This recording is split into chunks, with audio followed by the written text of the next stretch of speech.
주님께 영광 돌립니다. 오늘 예배에 참여한 모든 성도님들, 여러분의 가정에 하나님이 크신 은혜가 함께 하시기를 간절히 축원을 드립니다. 저희 부모님께서는 제가 2살 때 이혼을 하셨습니다. 사실 지금이야 이혼이 그렇게 큰 문제는 안 되지만은 60년대 그때는 흔치 않은 일이고 대단한 그런 사건이었습니다. 역시 우리 부모님은 시대를 앞서가신 분이다라는 생각을 해보게 됩니다. 이혼하신 후 저희 어머니는 원래 미국에 사셨기 때문에 미국으로 가셨습니다. 그 후로 저는 한 번도 어머니를 만난 적이 없습니다. 그 어머니에 대한 원망과 미움 이런 건 없습니다. 왜냐하면 어머니에 대한 기억이 없기 때문입니다. 그런 것도 기억이 있어야 되는 겁니다. 그런데 살아오면서 늘 그런 의문이 있어요. 어머니는 어떤 분이신가? 라는 거죠. 근데 물어보면 다 좋으신 분이라고 얘기를 합니다. 그런데 직접 만나보지 못했기 때문에 그분이 진짜 좋은 분인지 어떤 분인지를 잘 알지 못하죠. 항상 그런 의문을 가지고 살아갔습니다. 근데 이 나이가 들고 결혼을 하고 자녀가 생기니까 이제 부모님에 대해 좀 이해를 하기 시작했습니다. 그래서 참 이 젖을 막된 그 아이를 놔두고 먼 타국으로 가신 어머니의 마음이 오죽하시겠는가라는 생각을 해보게 되었습니다. 그리고 살아오면서 말도 못하고 아들에 대한 그 마음에 묻고 사실 어머니를 생각하니까 참 많이 안타까웠습니다.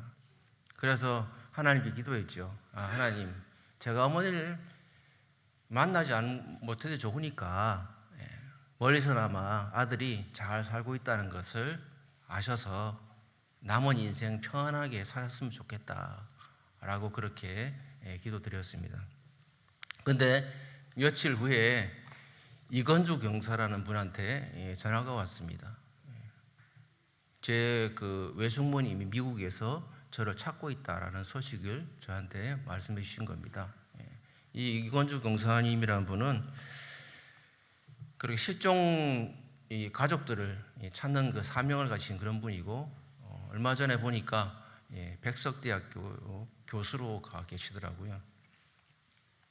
그래서 43년 만에 저는 어머니를 만나게 되었습니다.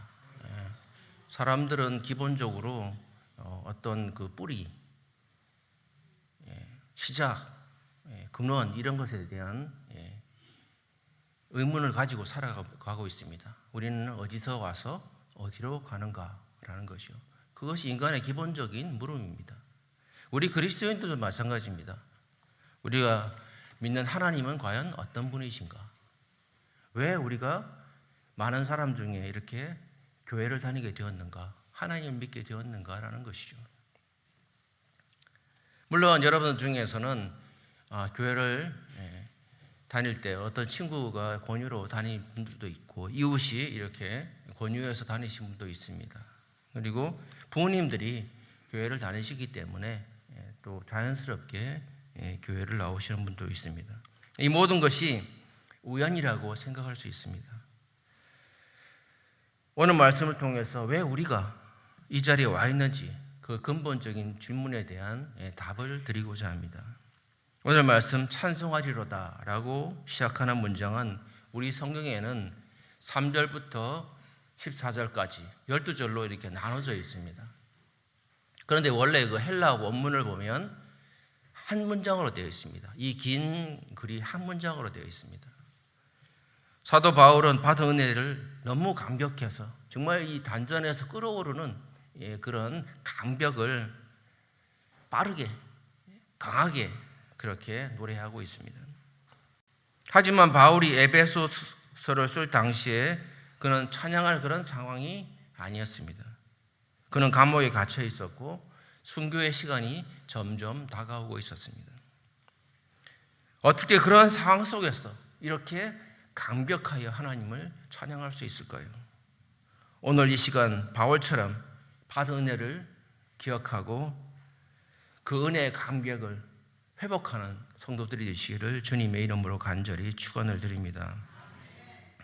이 바울이 감격한 이유는 이 세상에서 얻을 수 없는 큰 은혜, 큰 복을 받았기 때문입니다. 그것을 3절에 보면 신령한 복이라고 그렇게 말하고 있습니다. 이 신령하다라고 하는 말은 영적이라는 말입니다. 이것은 세상의 복과 구별된 그런 복을 말합니다. 다시 말해서 세상에 줄 수 없는 하나님만이 우리에게 주신 복을 신령한 복이라고 그렇게 사도 바울은 말하고 있습니다. 우리 그리스도인 중에는 안타깝게도 이 세상의 복과 하나님의 복을 구별하지 못하는 분이 의외로 많습니다. 사회에서 성공하면은 그 사람이 믿음이 좋든 어떻든지 간에 그런 믿음이 좋은 사람이에요. 성공하면 그런 축복받은 사람입니다. 그렇게 우리가 포장이 되어지잖아요. 물론 주님께 주시는 축복에는 세상의 복이 포함되어 있습니다. 하지만 그것이 반드시 일치하는 것은 아닙니다. 우리의 신앙생활을 너무 열심히 잘하고 하나님을 열심히 잘 믿는데도 불구하고 우리의 삶 속에는 고난이 있고 실패가 있고 어려움이 있습니다. 그러한 것이 있다 할지라도 우리의 믿음이 실패한 것은 아니다라는 것입니다. 바울처럼 어떠한 상황 속에서도 좌절하지 않고 그 신령한 복을 통해서 축복을 누리는 성도들이 되시기를 주님의 이름으로 간절히 축원드립니다. 이 3절부터 14절까지는 내용을 보면 삼위일체 하나님에 대해서 사도 바울은 찬양하고 있습니다. 성부 하나님이 예정하심과 성자 예수 그리스도의 대속하심, 그리고 성령 하나님의 인치심, 이 삼위일체 하나님에 대해서 사도 바울은 말씀하고 있습니다. 그야말로 기독교 교리의 아주 핵심적인 그런 말씀입니다. 이 분량이 너무 많아가지고 한 번을 시작하면 좀 끊을 수 없어서 제가 이 말씀, 이 3절부터 14절까지 말씀을 저에게 주어진 시간 이 3주간 동안 전하고자 합니다. 오늘은 우리가 어떻게 이 성부 하나님으로부터 어떤 은혜를 받았는가라는 것을 말씀드리고자 합니다. 첫째, 우리는 하나님으로부터 선택받았습니다. 4절 말씀 보시면 곧 창세전에 그리스도 안에서 우리를 택하사 우리로 사랑 안에서 그 앞에 거룩하고 흠이 없게 하시려고. 하나님은 천지 만물을 창조하기 전에 무엇을 하셨다고 하셨습니까? 이 4절에 보면 창세전에 우리를 선택하셨다라고 그렇게 말씀하고 있습니다. 우리를 하나님의 자녀로 선택하셨는지 언제 하셨냐면 바로 이 모든 만물을 만드시기 이전에 우리를 선택하셨대요.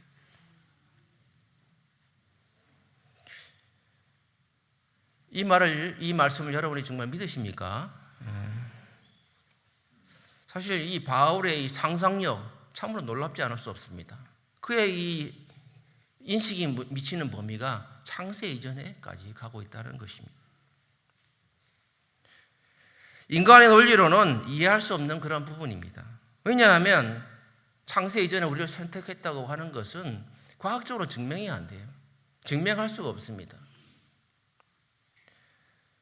그러면 우리가 그냥 믿어야 됩니까? 말씀이니까?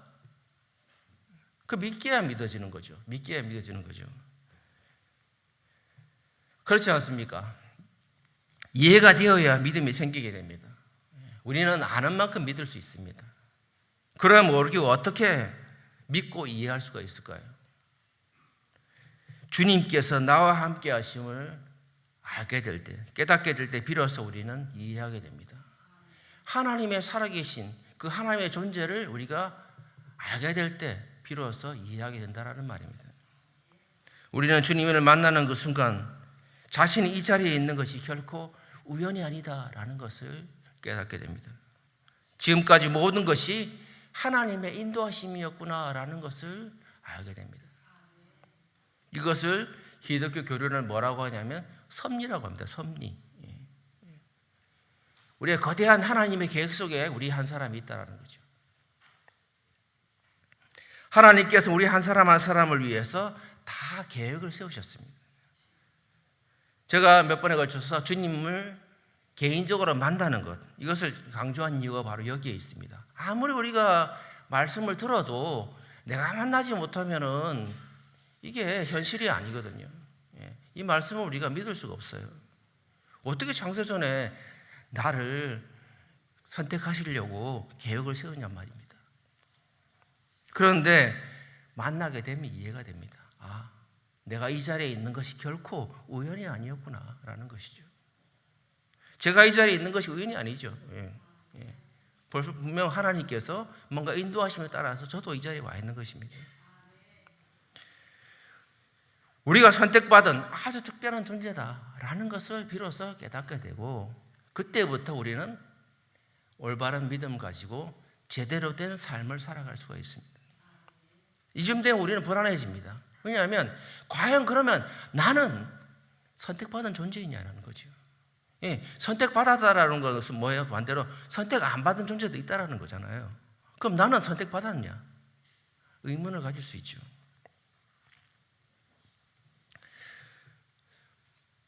정말 내가 열심히 헌신봉사하고 있는데 정말 천국에 들어가지 못한다고 한다면은 그처럼 불행한 일은 아마 없을 것입니다. 사람들은 그런데 왜 안 되는 쪽으로 생각하는지 모르겠습니다. 내가 선택받았는지 선택받지 못했는지 그것은 그 누구도 알지 못합니다. 오직 하나님만이 아시는 것입니다. 다만 지금 우리가 하나님과 함께 하심을 믿는다고 한다면은, 하나님의 존재를 인정한다고 한다면 당연히 미래에도 주님께서 우리와 함께 하시는 줄 믿습니다. 지금 여러분 나와 함께 주님께서 함께 하심을 믿으십니까? 그렇다면 여러분은 의심할 필요 없이 선택받은 사람입니다. 이것이 그 유명한 칼빈이 말하는 예정론에 있는 말입니다. 현재 내가 구원받은 자로서 살고 있다고 한다면, 믿음으로 살고 있다고 한다면 우리 미래를 두려워할 필요가 없고 무서워할 필요도 없고 걱정할 필요가 없습니다. 왜? 하나님이 지금 나와 함께 하셨듯이 보이지 않는 그 미래에도 나와 함께 하심을 믿기 때문입니다.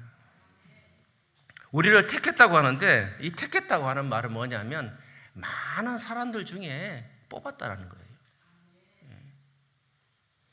많은 사람들 중에 선택했다는 말입니다. 우리 아이들이 운동장에 수백 명의 아이들이 있어도 자기 자식은 딱 눈에 보입니다. 그렇죠. 딱 눈에 띄잖아요. 안 보일 수가 없습니다. 그럼 못 찾으면 그 부모가 아니지. 분명히 딱 눈에 띄게 돼 있어요. 바로 그와 같습니다. 하나님은 수많은 사람들 중 우리를 딱 선택을 하셨어요. 그거 왜 선택하냐는 겁니다. 왜 선택했을까요? 4절의 말씀 보시면 사랑 안에서라고 말합니다. 사랑 안에서. 우리를 사랑하시기 때문에. 사랑이라는 이유가 없습니다. 이유 없는 사랑, 그것을 우리는 뭐라고 하느냐? 아가페라고 합니다. 아가페. 하나님의 사랑은 이유가 없어요. 우리 인간의 뭔가 사랑, 이렇게 감정이 뭔가 이유가 있습니다. 그러나 하나님은 이유가 없습니다. 사랑하기 때문에 우리를 선택하셨고, 사랑하기 때문에 자신의 외아들을 우리에게 보내주셨고, 사랑하기 때문에 그분은 십자가에 달려 죽게 하셨습니다. 그 이유는 오직 하나, 우리를 사랑하셨기 때문입니다. 사랑 외에는 아무런 이유가 없습니다. 하나님께 우리를 선택하신 이후에 어떻게 하냐면 거룩하고 흠이 없게 하셨습니다. 거룩하고 흠이 없다라는 것은 구약시대에 제사장이 하나님 앞에 제물을 드릴 때, 양을 제물을 드릴 때 특별히 거룩하고 흠 없는 양을 선택해서 제물을 드렸습니다. 바로 이 거룩하고 흠 없다라고 하는 것은 구약시대에 제물을 가리킬 때 쓰이는 용어입니다. 그러니까 우리가 하나님의 신령한 복을 받기 위해서는 어떻게 돼요?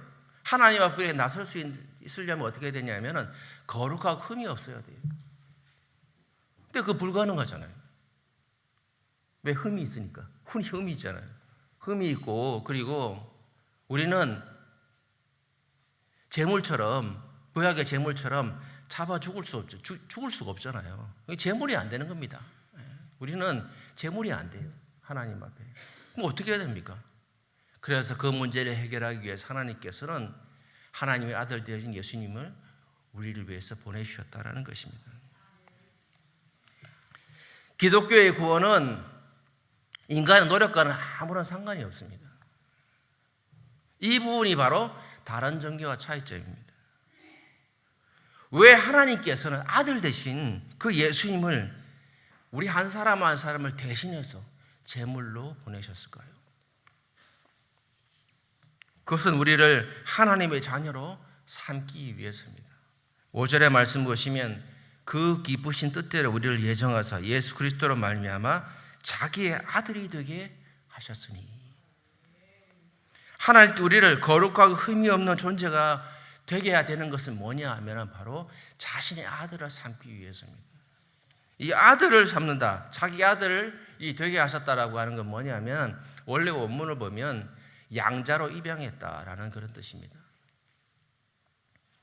사실 우리가 가문에서 상속자가 되려면 어떤 사람이 상속자가 됩니까? 자녀가 상속자가 되죠.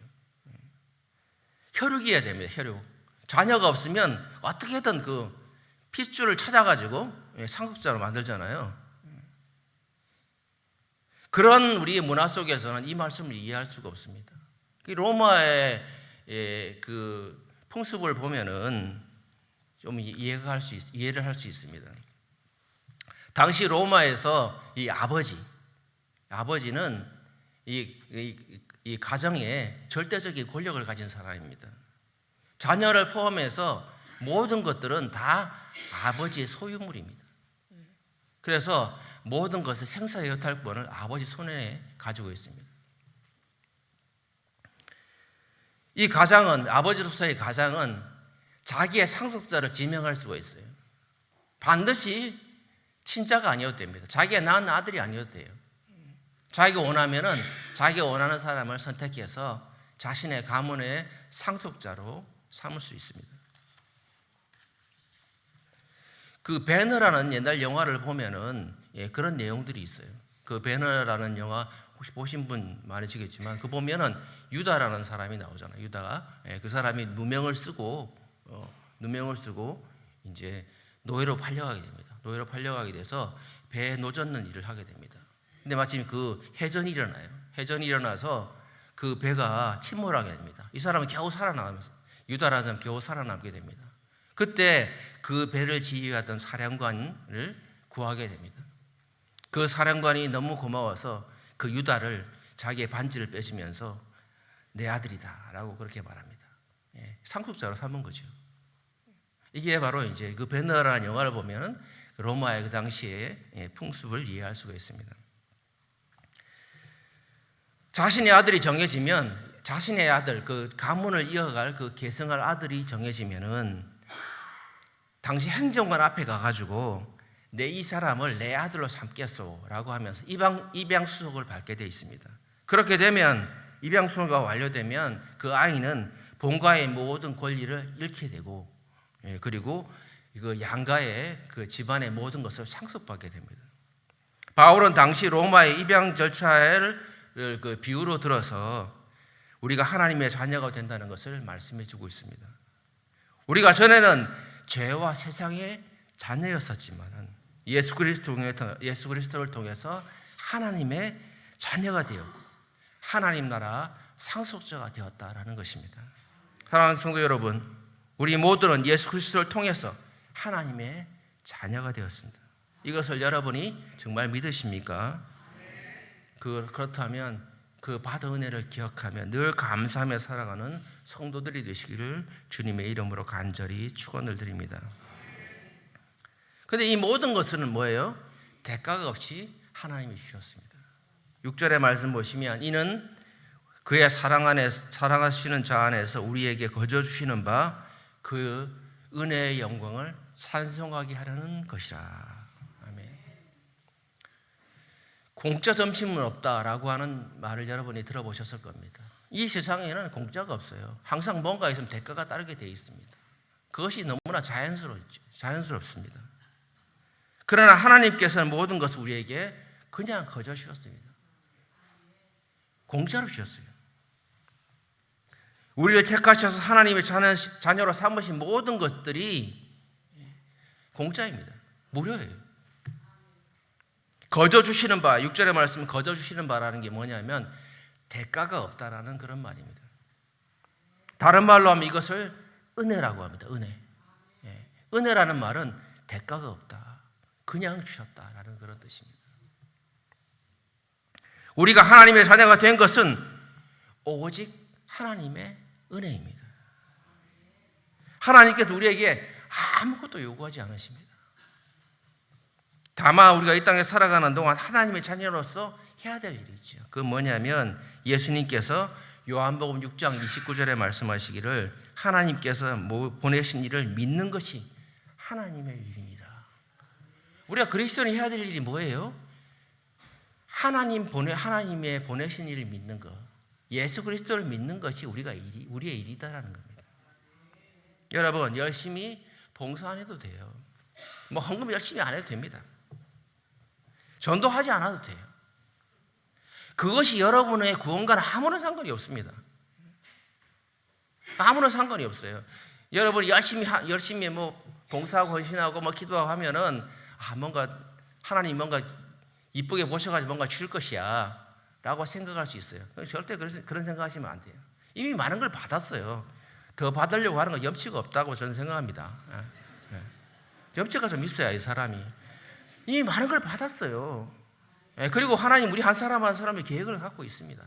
그러니까 그런 걸 신경 쓸 필요가 없어요. 그냥 감사함으로 매일매일 기쁨으로 살아가면 됩니다. 이것이 하나님께 우리에게 요구하시는 겁니다. 다른 것을 요구하는 사람들은 그 이단이라고 보면 돼요. 그거 잘못된 거예요. 사랑하는 성도 여러분, 이 세상에 우리가 우연히 태어난 사람은 아무도 없습니다. 하나님께서 우리 한 사람 한 사람을 구원하시기 위해서 창세전부터 미리 계획하셨습니다. 그 감당할 수 없는 은혜를 기억하면서 늘 감사하며 살아가는 성도들이 되시기를 주님의 이름으로 간절히 축원을 드립니다. 아멘. 기도드리겠습니다.